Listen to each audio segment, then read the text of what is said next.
Gergovie, tout le monde sait où c'est, mais Alésia. Blois devient le lieu où l'on aime assassiner les gens. Depuis 1946, Cannes fait son festival. Mais 68, ce n'est pas que le quartier latin, c'est aussi Lyon, Bordeaux, Strasbourg. L'histoire de Soissons ne se résume pas à celle d'un vase. Tous les chemins mènent à Reims. Mais la victoire de Charles Martel a-t-elle bien eu lieu à Poitiers ?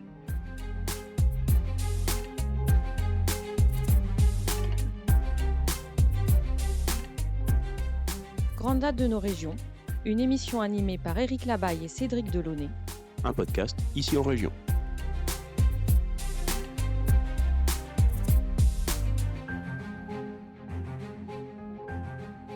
On ne présente plus Charles de Gaulle. Le militaire, le politique et l'écrivain ont chacun à leur façon marqué leur époque.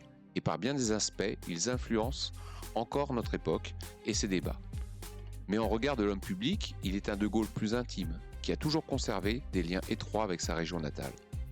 En effet, né à Lille et marié à une Calaisienne, celui qu'on a surnommé le Connétable n'a jamais manqué une occasion de rappeler son attachement à la terre du Nord et du Pas-de-Calais. Et elle lui a bien rendu.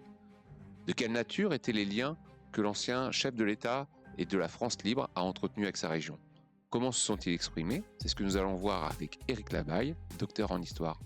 Bonjour Éric Labaille. Bonjour Cédric. Alors, d'abord, De Gaulle, c'est un nom qui nous rappelle le flamand. Oui, c'est un des premiers indices de l'ancrage du général de Gaulle dans sa région natale, c'est que son nom, donc effectivement, est originaire du flamand. Ça signifie le mur en flamand, donc des Vals. Ça donne une petite nuance tout de suite, c'est que normalement, ce n'est pas, comme ce n'est pas une particule nobiliaire, de Gaulle doit s'écrire avec un D majuscule et non pas avec un D minuscule comme l'usage en a été pris. Un usage qui a été entretenu plus ou moins par l'intéressé et par ses descendants. Sa mère est également originaire de Lille. Oui, sa mère est originaire de Lille. Sa mère est originaire d'une famille d'industriels et d'entrepreneurs du Nord. C'est un héritage un peu trompeur dans la mesure où lorsque elle est enceinte, le couple qu'elle forme avec Henri de Gaulle, le père, réside à Paris. Et donc sa naissance à Lille est un choix. Sa naissance à Lille est un choix parce que c'est une tradition familiale. C'est une tradition familiale dans la famille Maillot, qui est la famille de la mère de Charles de Gaulle, donc Jeanne Maillot, d'accoucher dans la maison familiale. Donc là, en l'occurrence, il s'agit du numéro 4 de la rue Princesse à Lille, où dans la nuit du 21 au 22 novembre 1890, on s'apprête à vivre un heureux événement. Une famille bourgeoise, donc. Une famille bourgeoise, une famille avec des principes. Hein. Là, ça nous ramène à la fois à la mère, Jeanne, qui est une personne extrêmement pieuse, extrêmement droite de morale, droite dans ses opinions, dans sa personnalité, qui d'ailleurs va beaucoup influencer son fils, qu'il admirera pour cette droiture, cette rectitude. Mais également, ça nous amène au père Henri de Gaulle. Oui, justement, j'allais venir à son père, donc qui est né en 1848, Voilà, spécialiste des langues celtes.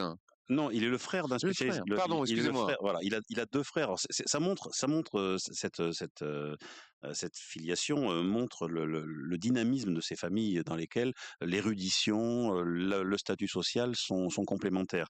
Donc Henri de Gaulle est le frère donc d'un spécialiste des langues celtes et d'un entomologiste. Donc d'emblée introduit partie prenante d'une bourgeoisie intellectuelle du 19e siècle. Donc il a été admissible au concours d'entrée à l'école polytechnique. Bon, il se présente pas à l'oral.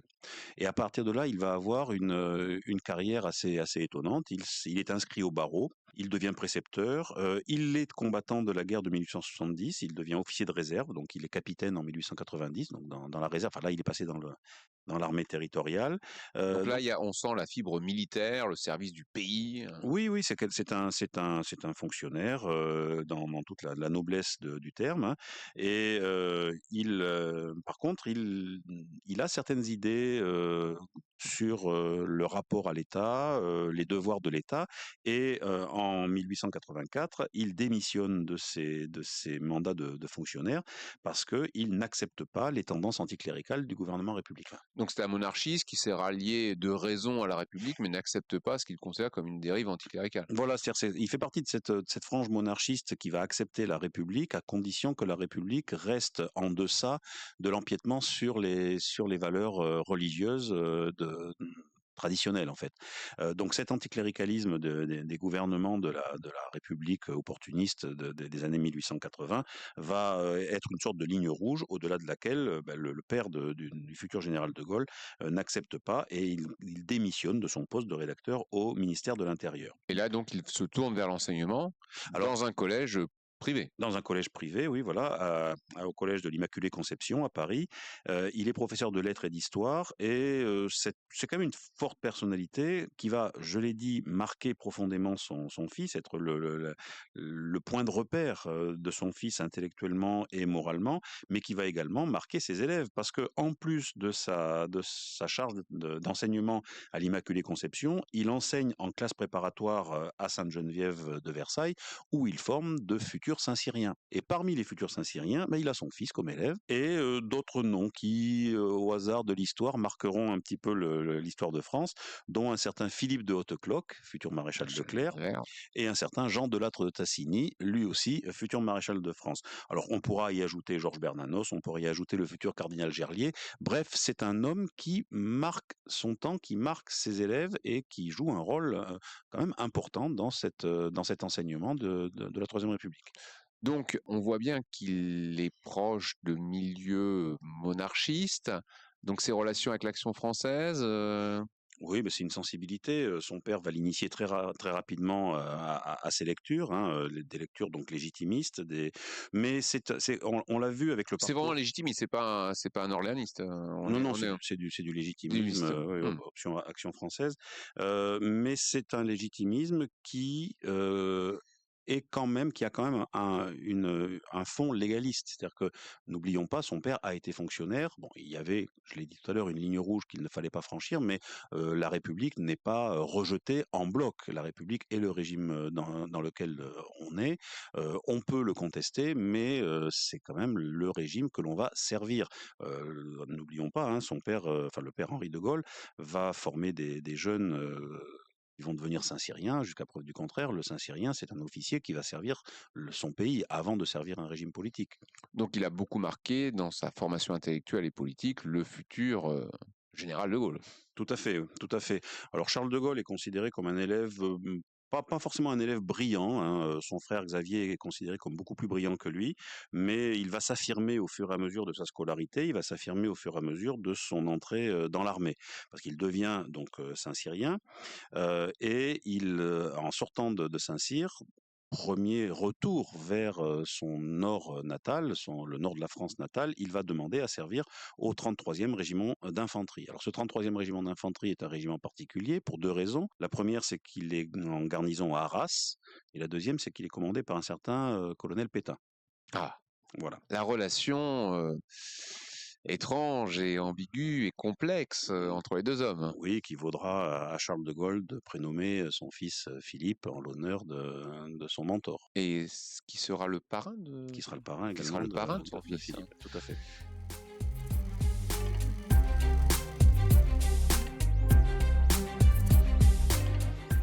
Grande date de nos régions. Un podcast ici en région.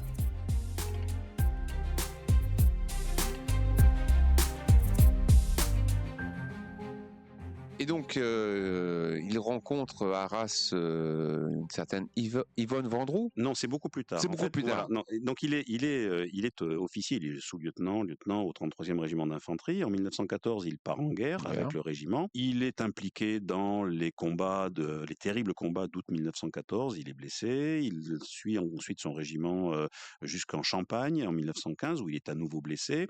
Et en février. Et il se distingue par des actions concrètes. Il est repéré par ses supérieurs ou ou c'est un soldat parmi les autres? Non, pas particulièrement. C'est un très bon officier, sans aucun problème. C'est pas, il fait partie de toute cette cohorte d'officiers français qui vont payer de leur personne pendant la guerre, mais sans être des. Ceci étant dit, je fais une parenthèse, hein, la Première Guerre mondiale n'est pas forcément propice à À des exploits.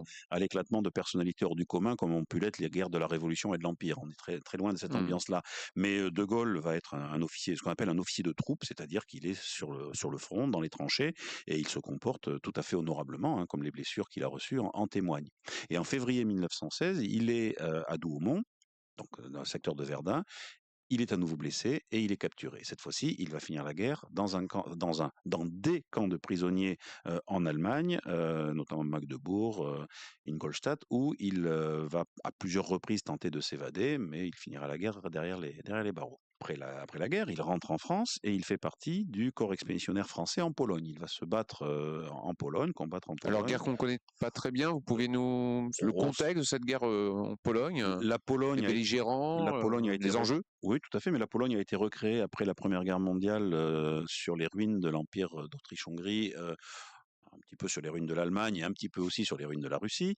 Donc c'est un pays qui renaît, puisqu'il avait disparu en 1792, et qui doit, pour sa renaissance, se battre pour son indépendance, ni plus ni moins. Et son indépendance est menacée notamment par son voisin de l'Est, qui est la Russie bolchevique, qui n'entend pas du tout laisser les terres qui ont été prises à l'ancien empire des tsars rester polonaises. Bon, ils attendront quelques années, puisque là, ils vont être battus, et puis 20 ans plus tard, ils remettront ça avec le pacte germano-soviétique et s'empareront de l'Est de la Pologne. Donc, Bataille idéologique aussi, hein, la Pologne.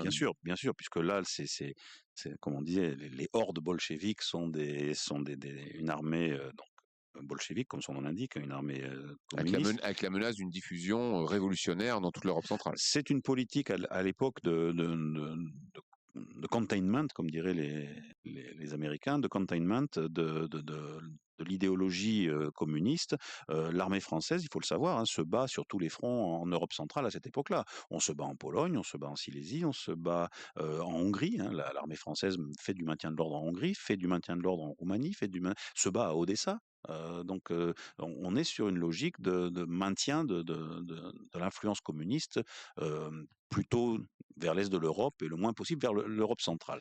Où les Français se retrouvent côte à côte avec d'anciens ennemis. Bien sûr, oui, mais alors là on est les ennemis de mes ennemis se deviennent mes amis, ou l'inverse, peu importe. Et donc, en revenant de la campagne de Pologne, donc il rencontre sa future femme, donc qui est c'est une rencontre un peu arrangée. Et sa future femme, là, nous ramène à nouveau vers le Nord-Pas-de-Calais, puisque elle est originaire de Calais, c'est Yvonne Vendroux.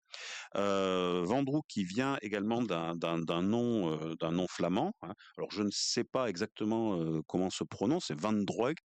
Van Droeg en flamand. Les puristes nous excuseront. On est vraiment désolé, je ne suis pas néerlandophone.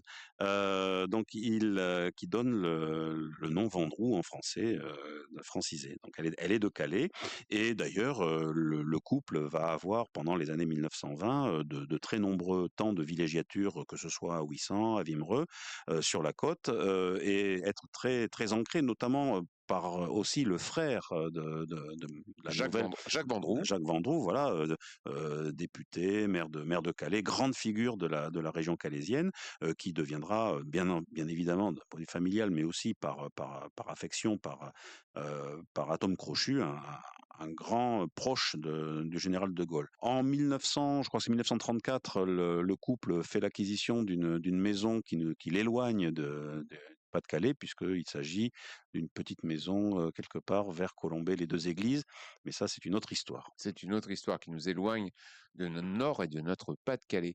Alors la Seconde Guerre mondiale, La Seconde Guerre mondiale va éloigner considérablement le général de Gaulle du nord de la France, puisque vous savez, son destin est en Angleterre dans un premier temps et en Algérie dans un deuxième.